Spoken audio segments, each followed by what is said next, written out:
Thank you, Erin, for having us for this year's Baltimore Climate Tech 2025. The Building Innovation Hub is always excited to partner with you guys on this event.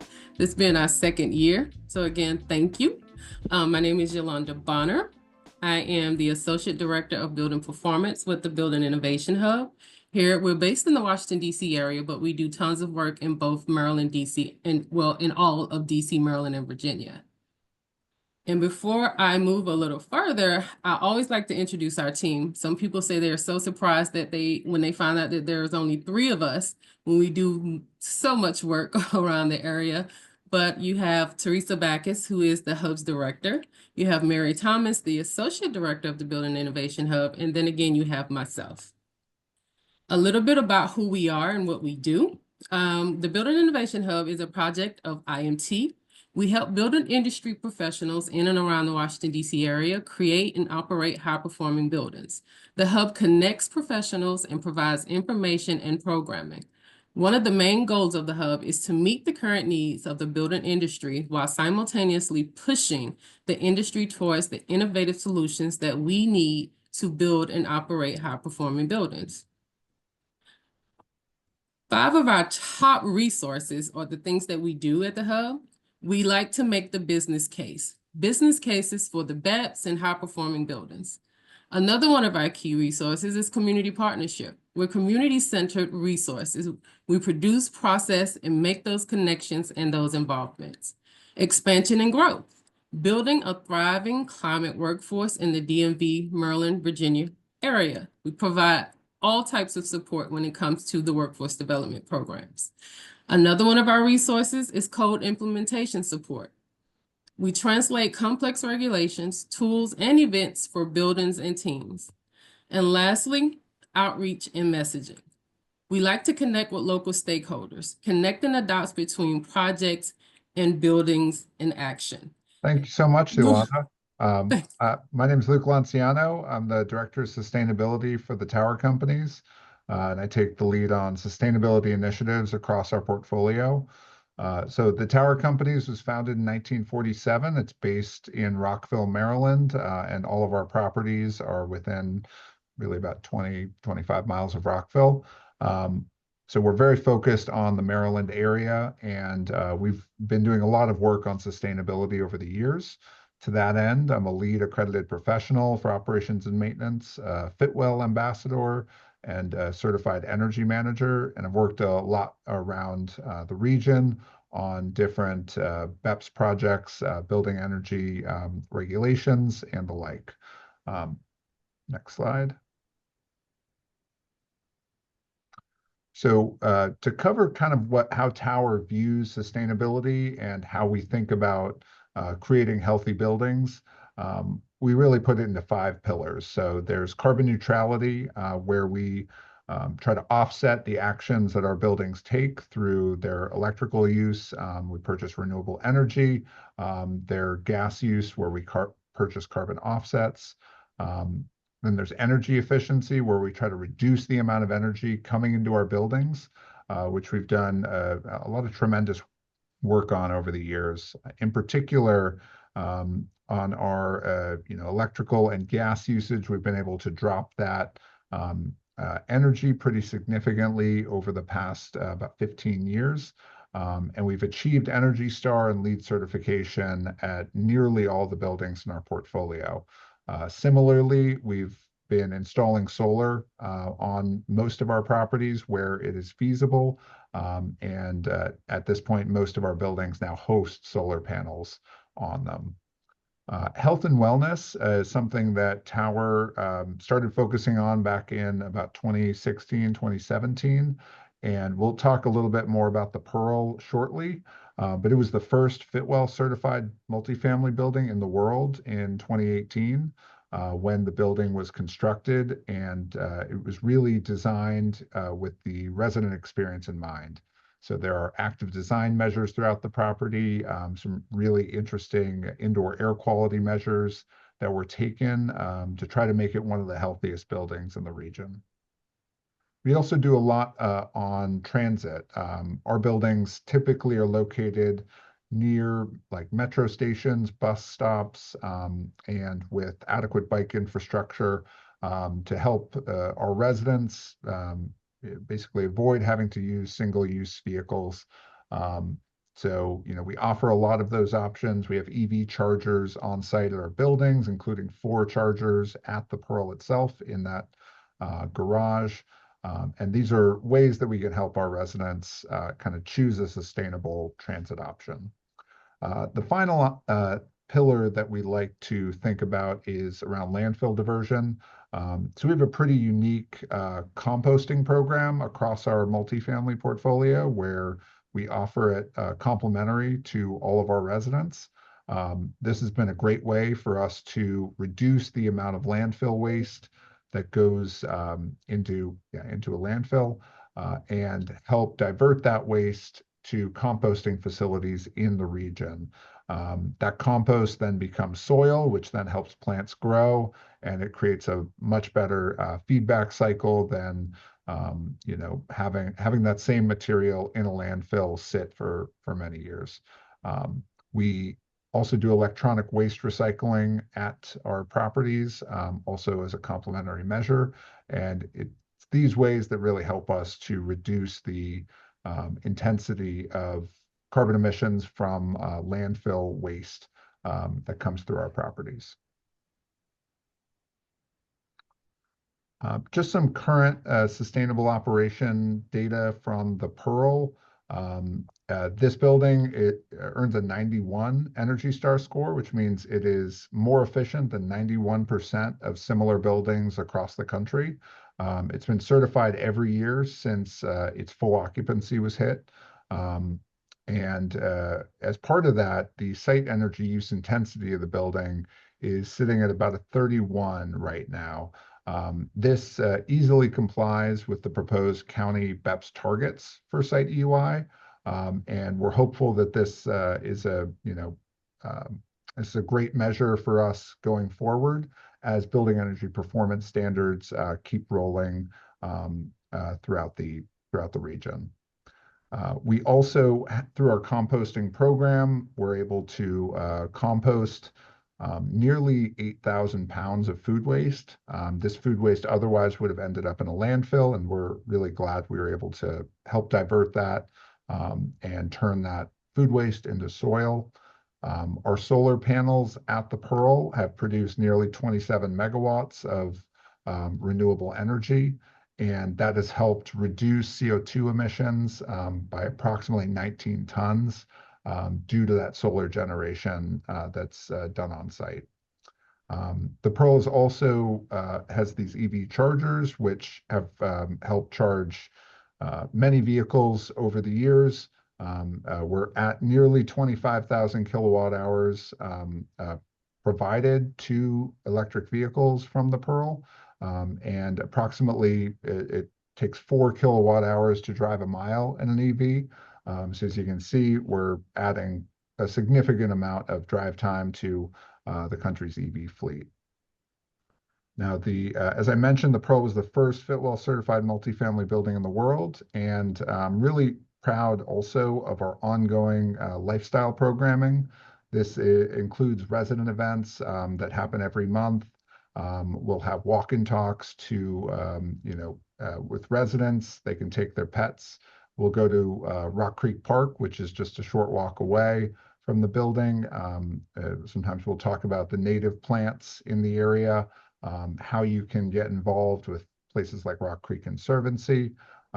This past April, in fact, for Earth Month, we hosted a native wildflower planting, which basically we planted these wildflowers very close to our on-site urban farm, where those wildflowers will support pollinators that then support the crops that are grown in our urban farm on site. So we're really proud at all of the work that we've done here at the Pearl. Thank you so much, Luke, for sharing that information. And those are some pretty impressive numbers you guys have put up over there at the Pearl.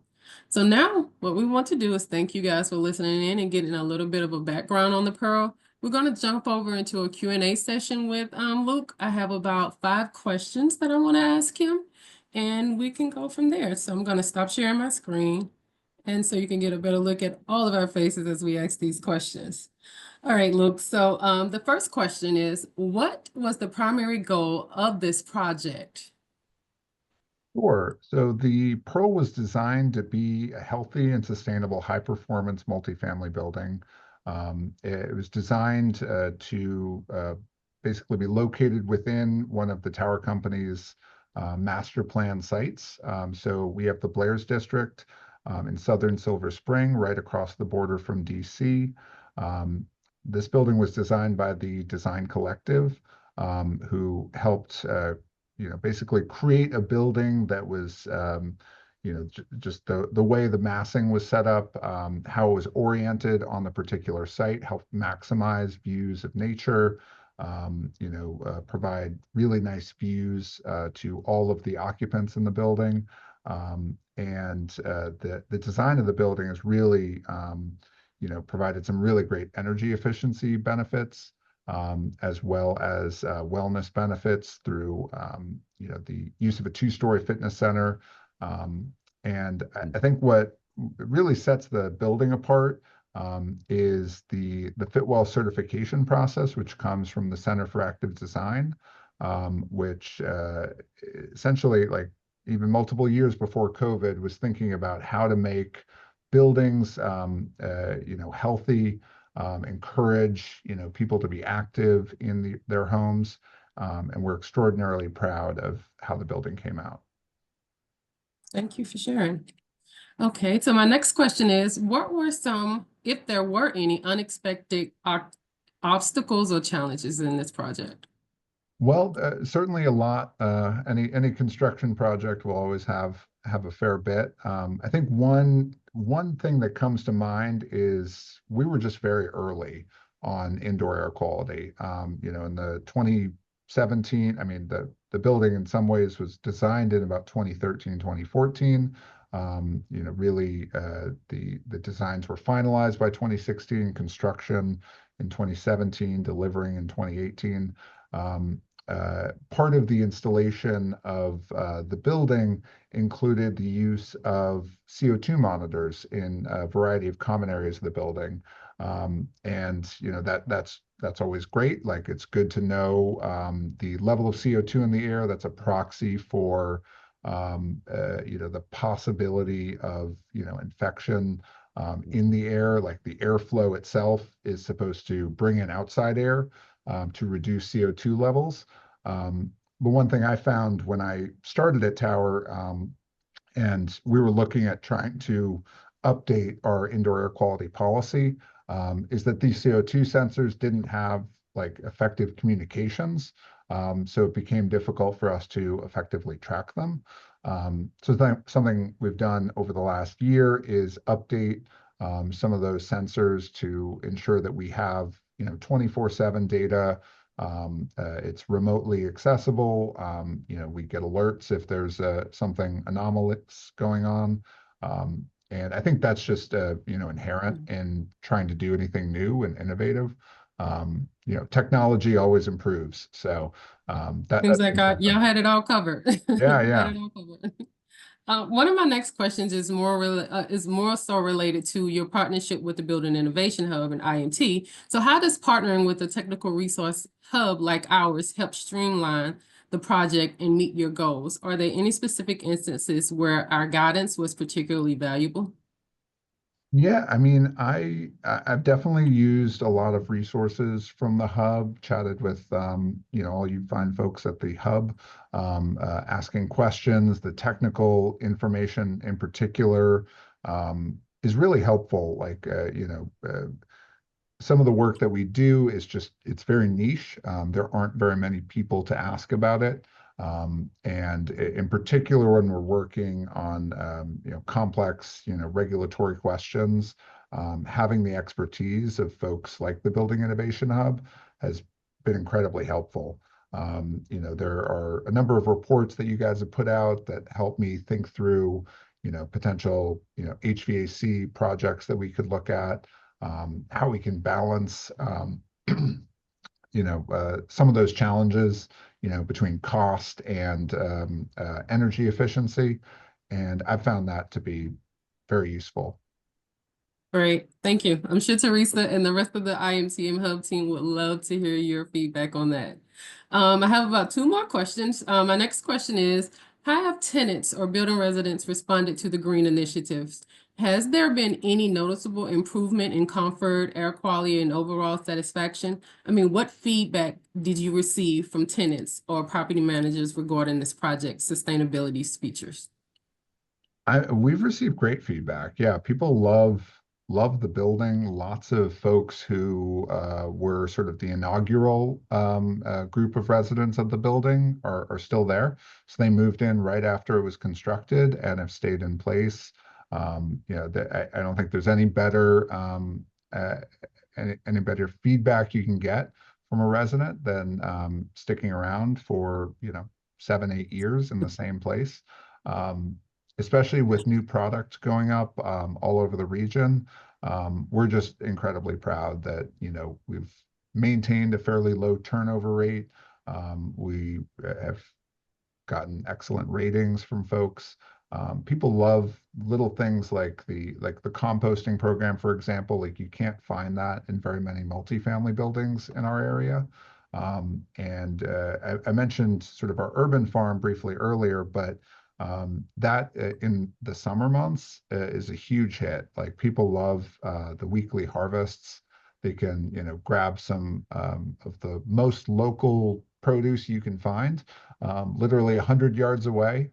You might be Yes. growing squash or kale, and I think those things have had a noticeable impact, and people love the building. Thank you. I would definitely love it too, especially the garden, the urban farm area. So my last question for you is, do you see this project as a model for other buildings or projects in the area? What elements do you think are easily replicable or scalable across this industry? Yeah, I think the Pearl certainly serves as a model for us. Like we're, as developers, we're always looking for the looking at our future projects, and the Pearl definitely is weighs very heavily on our mind as a um, uh, great multifamily building. It kind of ticks a lot of the boxes that I think today's residents are looking for. It focuses on health and wellness. It's highly energy efficient. It offers great convenience. It's very close to transit. It has good opportunities if you're driving an EV, for example, or if you bike to work. It kind of covers all the bases. I think some of the things that are most easily scalable, the composting program is a really neat one.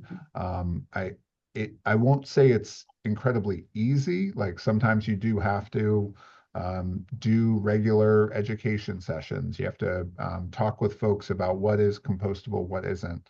But it's something that has, uh, I think, helped define the building in a way. And especially as people slowly shift their habits. Like I think, in particular, we find like folks coming from California or certain parts of the Pacific Northwest, they just are very used to composting. And when they're touring buildings, they see that we compost and they're like, this is the first building I've seen on the East Coast that does this. And we're just so proud that we're able to do that. And I would recommend that other developers consider things like that in the future, because it does make a difference. I think it serves everybody quite well. It's the residents, it's the earth, and ultimately, there are a lot of positives to building a building like the Pearl um, in the future.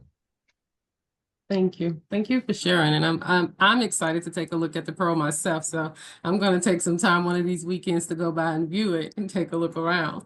But Definitely thank do. you. Thank you so much for all of that information and sharing that information about the Pearl. Aaron, I'll turn it back over to you. Thank you so much. I appreciate that. Great job, guys. Yeah, I definitely want to visit the Pearl as well. This sounds very exciting, and very innovative, especially when you're talking about, Fitwell, um, being engaged pre-COVID 2018, but it sounds like the engagement even happened before that time, Mm. to really focus on the health and wellness of the building occupant, which unfortunately is when we're in the spaces of uh, you know, building energy performance standards and greenhouse gas reduction and energy performance and sustainability resiliency, health and wellness of building occupant really is rarely discussed in that circle. So I want to commend you that you guys really made that a focus of your project.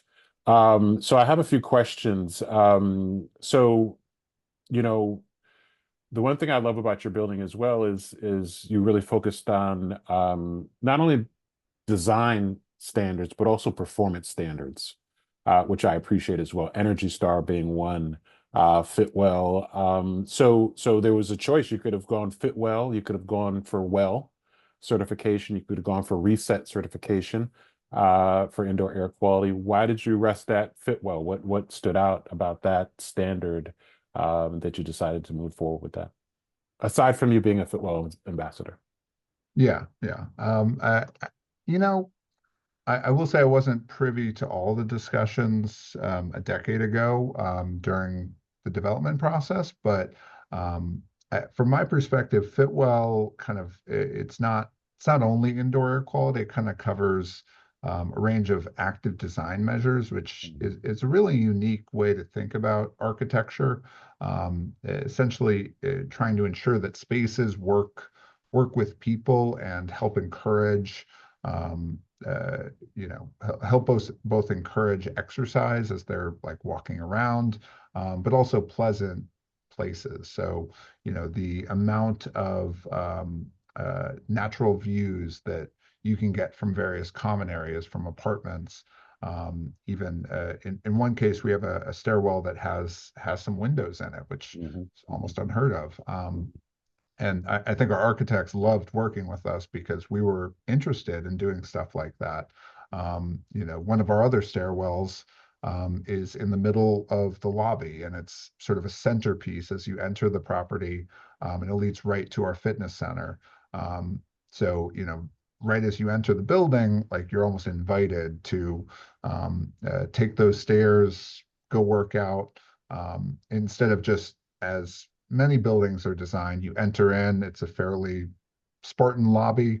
You go to the elevator bay and go to your apartment, and you don't engage with your neighbors. Um, I think the way the building's designed encourages more collaboration. Mhm. And I think that's the biggest thing for us. Yep, yep. So I guess that gets me to my next question, just in regards to Yolanda hit on it a little bit, but I want to expand on it. Is like on the tenant engagement part. Um, it's not common that a building owner would really want to engage with their tenants on sustainability and resiliency and recycling and composting. It's rare that bridge is made.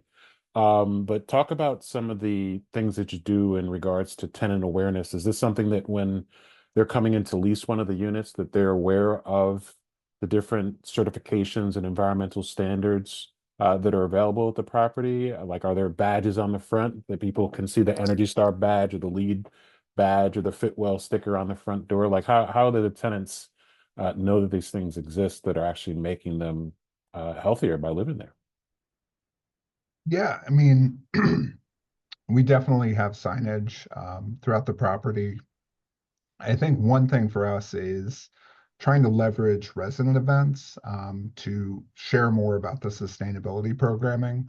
Um, because, with things like composting and the urban farm that we have on site, We've tried to integrate sustainability into the background a little bit so that this is just sort of a standard thing at this building. It's not an extra thing that you have to go out of your way for. But yeah, I mean, we work with our leasing agents directly. I actually have a meeting set up with them in a couple weeks to talk about, updates we've made at the buildings over the past year. And I think that level of engagement helps. So, like the first time you enter the leasing office, you're just interested in an apartment. You can talk with our agent who knows all the fun sustainability facts, the Fitwell certification, the indoor air quality standards, and just be able to convey that in an effective way so that what you're getting yourself into. It's not just a building that might look pretty. It's also one that performs well and will help you live your best life. And I'm assuming that you're starting to see a tick in the increase in people of actually walking in the door, knowing that you have these amenities available, and actually choosing your building based on your commitment to sustainability and performance, which I think is great. Are you guys doing any composting or energy efficiency like competitions with some of the tenants? We haven't found like a great way to structure a competition like that. I do like the idea, but a thing that we've done, I think I mentioned like a native wildflower planting that we did. People did get competitive. Like, there were, different early plantings of these native wildflowers like scarlet bee balm, and people would almost race each other to try to plant those. So that was nice. Another thing that we often see is during the harvests, which happen every couple weeks, during the summer months from the urban farm. They'll place out vegetables and greens that came from the farm, and like people know exactly when they're supposed to be set out because there is a line forming almost. People love to be able to eat that healthy produce that's very local. And I think it's great because then they're talking to one another. They're sharing their favorite thing to do, and they're making new acquaintances and building a community, which unfortunately in many buildings it just doesn't quite always happen. So we're really happy to be able to encourage that collaboration, that community, um, by using some of these particular sustainability measures. When I hear urban farm, I'm thinking like on-site food production, basically, is what you have at the community, which I think is absolutely amazing, extremely innovative to do that. I haven't really heard of a multifamily building doing that before, or any commercial buildings. Green roofs Mm. are as far as they go with some planting, but the on-site food production I think is really really cool. And it sounds like it's because you really see the ROI and the payback of making these sustainability investments, and some of them historically come at a premium, that the ROI and the payback is there. It sounds like you guys were in this space long before there was a Maryland Climate Solutions Now Act or a Building Energy Performance Standard, just because it made good business sense to do it. Um, I'm a member of a few building organizations that I won't mention that are unfortunately fighting BEPS, and saying it's too aggressive, it's too fast, so it's kind of slow, pump your brakes. I mean, I don't want to put you on the spot, but it sounds like this is something that your organization has kind of embraced and is already, I think you already mentioned in one of the line items is that you're already pretty much in compliance up to what, 2031, already in compliance or close to it. Yeah, I mean, for the Pearl specifically, which is our newest asset, yeah, it is in compliance. I will say there are going to always be challenges, I think, with older properties, of which we do have some, and I think that's the area where a lot of the most difficult conversations around BEPS are going to be, Yeah, yeah. because Condos and it's co-ops. yeah, I will tell you, it is not easy to take an older building and make it dramatically more efficient quickly. Like we've been spending well over a decade doing it, and we have some great results to show for it. But I can't say that all of our buildings are fully compliant at this stage. We're getting as close as we can and trying to do as many actions as possible, but yeah, it gets tough. There are certain limiting factors. We want to keep the buildings fully occupied, which is probably the biggest challenge. If the buildings were empty and we could do the work, faster, like that could be a much less expensive upfront option. But then the buildings are empty. So yeah, we're still working out exactly how we're going to handle those buildings, keep them occupied, and avoid, massive tenant disruptions. Sure. Because there's just like there's a declining ability to do energy efficiency work at a certain point. Like you can become pretty darn efficient, but getting from pretty darn efficient to hyper efficient, like where the pearl is, that requires a dramatic amount of work, especially for Yeah. an older property. Yeah, and the retrofit would just be a challenge. I originally, this is like my final question. I think I heard about your company from a corporate tenant that was looking for space, but it needed to be energy efficient, needed to, it had to have all the environmental certifications. I may have this company wrong, Rocky Mount Institute. Oh, okay. Yeah. Yes. So I was watching a webinar and they were like opening up a DC office or at least one in the DMV, and they just had these standards that the property needed to meet, and their broker recommended your property, and Mhm. all indications are that they're extremely satisfied and happy with their unit or their office space within your building.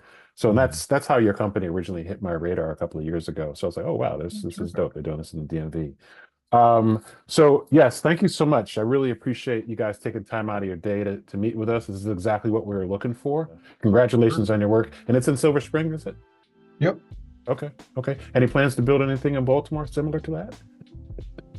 No, we don't have any development rights at this stage in Baltimore. But yeah, who knows what the future will bring. Yeah. Great. All right, Luke, Yolanda, thank you so much. Enjoy your weekend. Thank you. Thank you. I appreciate it.